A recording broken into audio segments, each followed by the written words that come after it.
বিয়ের প্রথম রাতে অর্থাৎ বাসর ঘরে যেই মেয়ে তার স্বামীকে বলে বর হিসাবে মেনে নিতে কতদিন লাগবে সে তা ঠিক করে বলতে পারবে না। তার হৃদয় জুড়ে শুধু তার বয়ফ্রেন্ড ইমরান থাকবে। আর যাই হোক, তার সাথে জীবন কাটানো আমার পক্ষে সম্ভব নয়।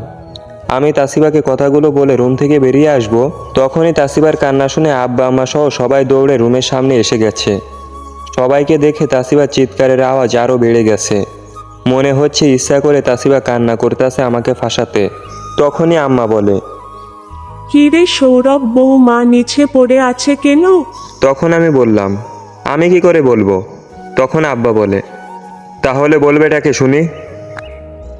তখন আমি বললাম, যে পড়ে আছে তাকে জিজ্ঞেস করেন তাহলেই তো হবে। তখন আম্মা বলে, বিয়ের প্রথম দিনে এমন কথাবার্তা বলছিস কেন? বৌমা তুমি নিচে পড়লে কি করে? আমি ভাবছি কিছু একটা বলে কাটিয়ে দিবে, কিন্তু তাসিবা এমন কথা বলে সবাই আমার দিকে চোখ বড় বড় করে তাকিয়ে আছে। আম্মা, উনি আমাকে কোলে নিতে চাইছে। তখন আব্বা বলে, হ্যাঁ তারপর? তাসিবার কথাগুলো সবাই এমন মনোযোগ দিয়ে শুনতেছে মনে হচ্ছে জীবনের শেষ কথা শুনছে। তখন আম্মা বলে, আহা, তুমি বৌমাকে বলতে তো দিবে। তখন আব্বা বলে, আমি মুখ চেপে ধরেছি নাকি? তখন আম্মা বলল, মা তোসিবা, তুমি সবটা বলতো। হ্যাঁ, তারপর আমি না করেছি বলে ইচ্ছে করে কোলের উপর থেকে ফেলে দিয়েছে। ও মা, আমার কোমরটা বুঝি গেছে। মা, ও মা গু। এভাবে সবার সামনে চিৎকার দিতে লাগলো। তখন আমি মনে মনে ভাবছি, আরে এই মেয়ে তো অনেক ডেঞ্জারাস, এর থেকে যত দূরে থাকা যায় ততই ভালো থাকতে পারবো। তখন আব্বা বলল, হারামজাদা, তুই তো তোর নিজের ভার নিয়ে চলতে পারিস না, আবার গেছিস বৌমাকে কোলে নিতে। ফের যদি আর কোনোদিন কোলে নিস তাহলে তোর খবর করে ছাড়বো। তখন আবার আম্মা বলে, আরে তুমি কি বলছো এসব? সৌরভের বউকে সৌরভ কোলে নিবে না তো কে নিবে? আব্বা আম্মার কথা শুনে দুলাভাই আর আপু দুজনে হাসতে হাসতে চলে গেছে, সাথে আব্বাও গেছে। তখন আমি বললাম, আম্মা আপনারা পারেনও বটে। আমি বের হলাম, বন্ধুদের সাথে একটু দেখা করে আসি। আমি রুম থেকে বের হব তখনই তাসিবা চিৎকার দিতে লাগলো, এই তোমার সমস্যা কি, এমন করছো কেন? কোমরে ব্যথাটা তো আমি পাইছি, তাই এমন করছি। কোথায় আমাকে টেনে তুলবে তা না করে উনি চলে যাচ্ছে। তখন আম্মা বলে, হ্যাঁ সৌরভ, বৌমাকে কোলে তুলে খাটের উপর শুয়ে দিয়ে যা। তখন আমি মনে মনে বলছি, সত্যিটা যখন জানতে পারবে তখন বুঝবে। দেখি হাতটা দাও। আমি তাসিবার দিকে হাত বাড়িয়ে দিয়েছি। তাসিবা আমার দিকে তাকিয়ে হাতটা ধরছে। তাসিবাকে কোলে নিয়ে খাটের উপর শুইয়ে দিব, ঠিক তখনই আমাকে নিচে ফেলার কি পরিণতি হয়েছে দেখছেন? আর যদি আমার সাথে পাঙ্গা নিতে আসেন তাহলে এর পরিণতি কিন্তু ভালো হবে না। আম্মা, তোমার বৌমা কি বলছে শুনবে? তখনই তাসিবার মুখটা ভয়ে একদম ছোট হয়ে গেছে। তখন আম্মা বলে, কি বলছে? বলছে চিন্তা না করতে, তাসিবা খুব তাড়াতাড়ি ঠিক হয়ে যাবে। আচ্ছা তাসিবা, তুমি এখন রেস্ট নাও, আমি একটু বাহির থেকে ঘুরে আসি, কেমন? ঠিক আছে, আর শুনেন তাড়াতাড়ি আসবেন। কেন? বিকালে আমাদের বাড়ি যেতে হবে তাই। তোমাদের বাড়ি আমি যেতে পারবো না। আম্মা, আমি বের হলাম বলে রুম থেকে বেরিয়ে সোজা বাড়ি থেকে বের হয়ে এসেছি। বিয়ের আগেই অনেক ভালো ছিলাম, এখন বিয়ে করে পুরা মুসিবতে আছি। দূর, রানাকে একটা ফোন করি। যেই কথা সেই কাজ, রানাকে কল করে বলছি ব্রিজে আসতে। ব্রিজে একা একা বসে আছি। কিছুক্ষণ পর রানা এসেছে। রানা এসে বলে, কি রে, তুই এখানে আসতে বলছিস কেন? তখন আমি বললাম, কেন, এখানে আসা বারণ আছে নাকি? তখন রানা বলে, বাদ দে, বল তোদের বাসর কেমন কাটলো? তখন আমি বললাম, হ্যাঁ অনেক ভালো। আমি তো ঘুমাইছি আর বউ মোবাইলে তার বয়ফ্রেন্ডের সাথে কথা বলছে, মনে মনে কথাগুলো বলছে। তখন রানা বলে, কি রে, চুপ হয়ে গেলি যে? তখন আমি বললাম, তেমন কিছু না, বল তোর কি অবস্থা? তখন রানা বলে, এই চলছে। দুজন গল্প করে 2 ঘন্টা পার করে দিলাম। সকালে নাস্তা না করে বের হয়েছি, যার কারণে পেটে ক্ষুধায় চুচু করছে।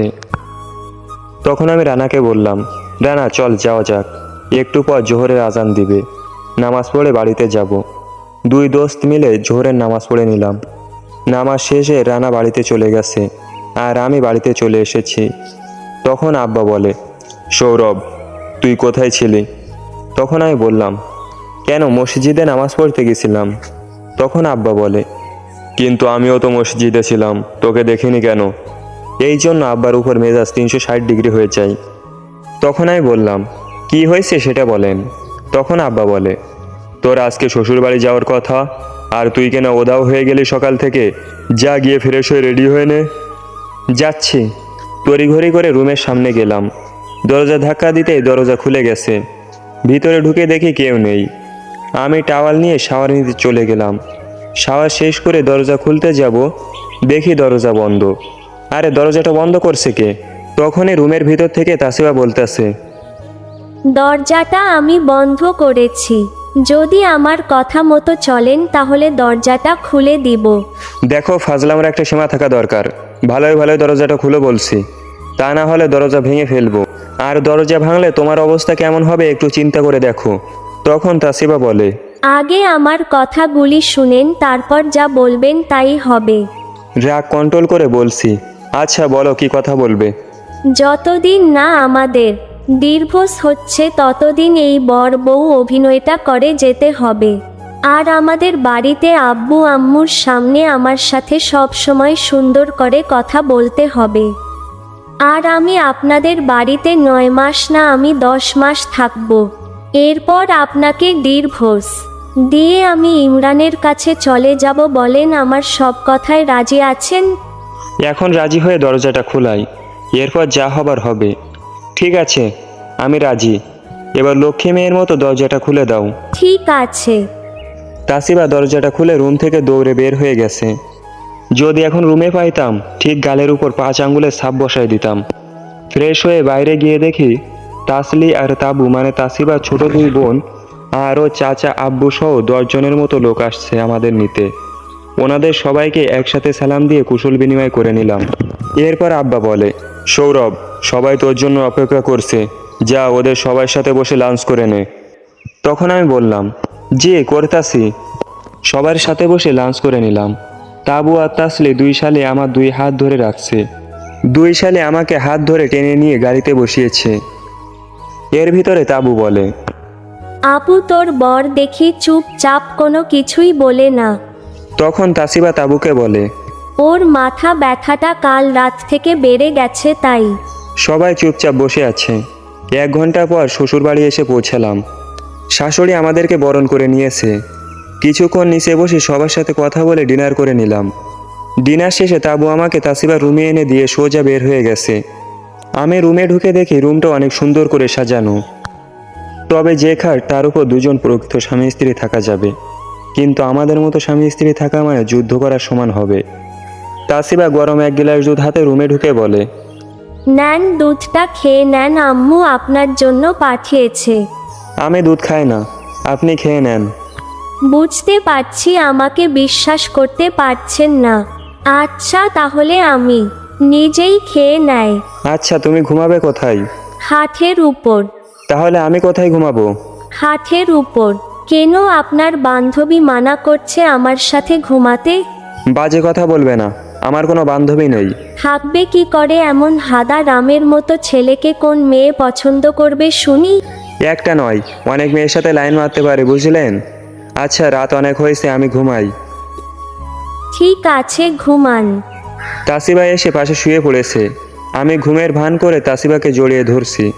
তাসিবা আমার থেকে নিজেকে ছাড়িয়ে নিয়েছে। কিছুক্ষণ পর দেখি তাসিবার শোয়া থেকে উঠে দরজা খুলে বাইরের দিকে গেছে।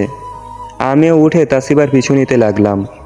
তাকিয়ে দেখি তাসিবা সিঁড়ি বেয়ে উপরের দিকে যাচ্ছে। কিন্তু তাসিবা এত রাতে ছাদের দিকে যাচ্ছে কেন? To be continued. পরের পর্ব পেতে আমাদের চ্যানেলটাকে সাবস্ক্রাইব করে পাশেই থাকুন।